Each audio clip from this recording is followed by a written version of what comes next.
Shalom, Shalom Elohim. Kembali lagi saya ingin menyambung pembacaan kitab Henokh daripada ayat yang ke-6 sehingga ayat yang ke-9.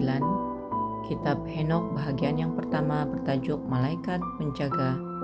Sambungan daripada part pertama sebentar tadi, ini adalah part yang kedua.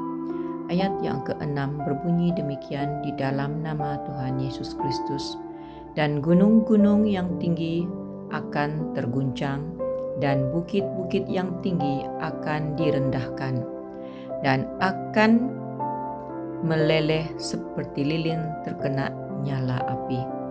Bapak Ibu yang dikasihi dalam Tuhan, perhatikanlah baik-baik pada saat ini di mana ketiga pribadi yang esa sudah berada di atas muka bumi ini.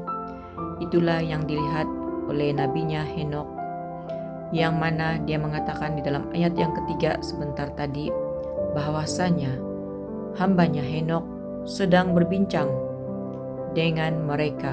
Siapakah mereka itu? Yang bertulis huruf besar, yang kudus dan yang maha besar.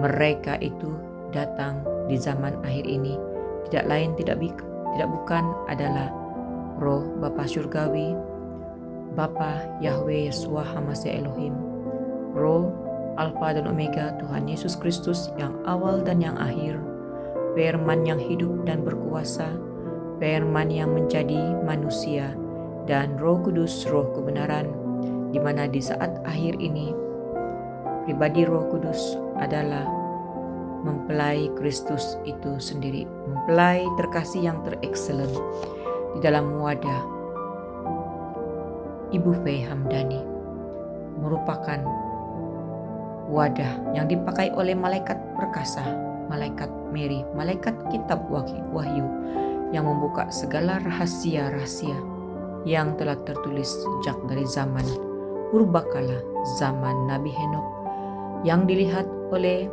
hambanya Daniel dan juga Rasul Yohanes di Pulau Patmos.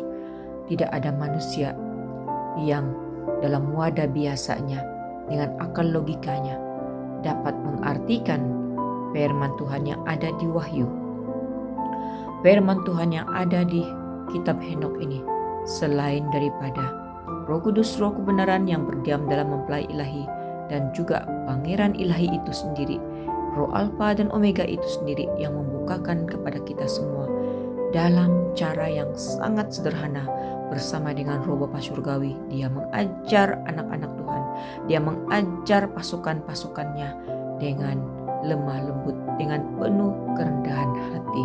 Haleluya, praise the Lord, terpujilah nama Tuhan Yesus Kristus.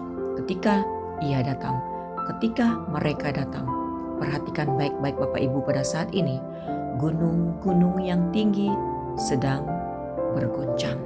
Mereka menyambut, gunung-gunung yang diciptakan menyambut penciptanya yang sudah berada di atas muka bumi. Bukit-bukit yang tinggi akan direndahkan, itulah yang sedang terjadi.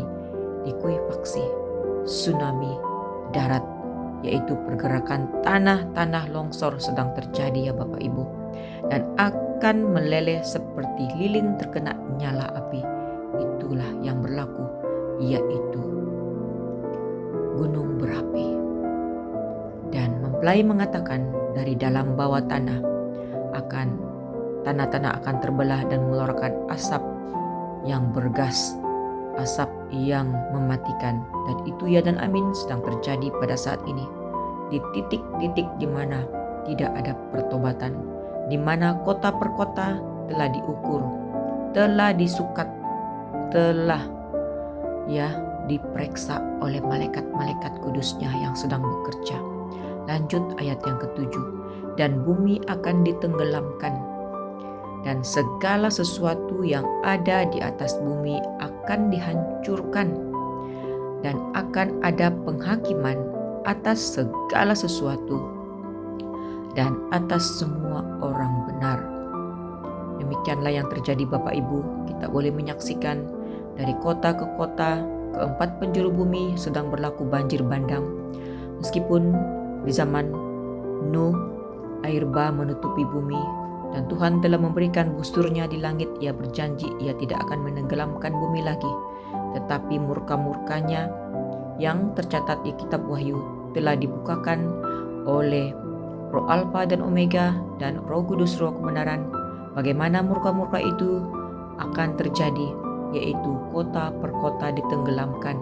Dan kitab Injil Tuhan Yesus Kristus sendiri telah mengajarkan bahwa saat kedatangan anak manusia, dunia akan menjadi sama seperti zaman Nuh. Zaman Nuh apa yang terjadi? Bukan saja manusia sibuk dengan urusan pekerjaan, sibuk dengan dunia, makan dan kawin dan mengawinkan, tetapi juga di zaman Nuh air menutupi bumi. Maksudnya dunia ini akan berlaku banjir bandang. Dunia ini akan berlaku banyak tempat-tempat ditenggelamkan air. Bahkan itu bertimpa-timpa. Bukan sekali, bukan 2 kali, tetapi bertimpa-timpa. Maka orang yang tinggal di tempat yang rendah, segeralah berpindah seperti mana yang dipesankan oleh mempelai ilahinya. Selamatkanlah nyawa Anda. Bertobatlah daripada segala dosa. Bertobatlah daripada apapun bentuk dosa dan pelanggaran, mau itu dosa kecil, dosa besar. Bertobatlah karena apa? Dia pencipta langit dan bumi sudah turun ke atas dunia ini. Dunia tidak baik-baik saja. Dunia sedang sakit bersalin. Dunia sedang ditenggelamkan.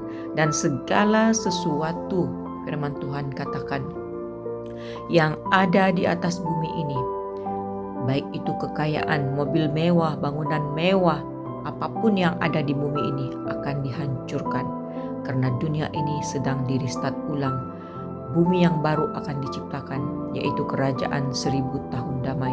Segala yang ada ini, yang menyesatkan umat manusia, yang menjadi kebanggaan, yang menjadi keegoan umat manusia, akan dihancurkan. Dan akan ada penghakiman. Itu ya dan amin sedang terjadi. Dunia sedang dihakimi. Orang dan hidup dan mati sedang dihakimi pada saat ini. Lihatlah bagaimana Pangeran Ilahi Roh Alfa dan Omega dalam Saudara Aditya Nugrahanto membukakan posisi Petrus yang kita lihat pada saat hari ini sudah tidak ada. Kita hanya membaca sejarahnya, peristiwa-peristiwanya, tetapi Roh Alfa dan Omega membukakan siapakah Petrus itu sebenarnya dan di manakah roh Petrus, roh penyangkalan itu berada selama ini, dan apa saja penyesatan yang dilakukan oleh si ular naga tua itu, si Lucifer itu sendiri. Itulah penghakiman yang keluar daripada bibir mulut Tuhan Yesus Kristus sendiri, Roh Alfa dan Omega. Sesungguhnya ketahuilah Bapak Ibu, tidak ada satu manusia pun di muka bumi ini yang berani membongkarkan kebenaran ini jikalau ia tidak diurapi oleh Yang Maha Kudus dan Yang Maha Kuasa dan Yang Maha Tahu dan Yang Maha Benar, yang mengetahui segala rahasia di atas muka bumi ini. Ayat yang ke-8 saya lanjut. Tapi bagi orang benar, Dia akan memberikan damai sejahtera, praise the Lord, dan akan melindungi orang-orang pilihan, dan belas kasihan akan tinggal atas mereka, dan mereka semua akan menjadi milik Tuhan, dan akan menjadi berhasil dan diberkati, dan terang Tuhan akan bersinar bagi mereka. Perhatikan apa yang disampaikan oleh mempelai ilahi. Katanya, dengarkanlah di detik waktu ini pengajaran-pengajaran daripada orang-orang yang bercahaya. Bukankah Pangeran Ilahi dalam wadah inkarnasinya Saudara Aditya Nugrahanto mengatakan bahwa umat manusia akan meninggalkan pengajaran-pengajaran yang tidak memiliki cahaya, karena mereka menggiring umat Tuhan yang besar memakai tanda binatang itu. Tetapi orang-orang yang bercahaya, Pangeran Ilahi Pak Aditya Nugrahanto, mempelai ilahi, bahkan Bapak Iman Lahagu membawa umat Tuhan untuk bercahaya-cahaya. Bahkan mereka yang telah menerima tanda binatang itu juga akan bercahaya ketika kita berlutut merendahkan diri, ketika kita menangisi diri kita, ketika kita bertobat bersungguh-sungguh. Kita diberikan tabung perlindungan, kita diberikan meterai ilahi, bahwasanya kita milik Bapa di surga, bukan milik dunia ini. Sementara dunia ini memeteraikan kita dengan barcode, dengan QR, dengan vaksin untuk membinasakan tubuh kita, untuk mengontrol tubuh kita yang akan terkoneksi dengan menara 5G itu. Marilah kita lihat kebenaran firman Tuhan ini, bahwasanya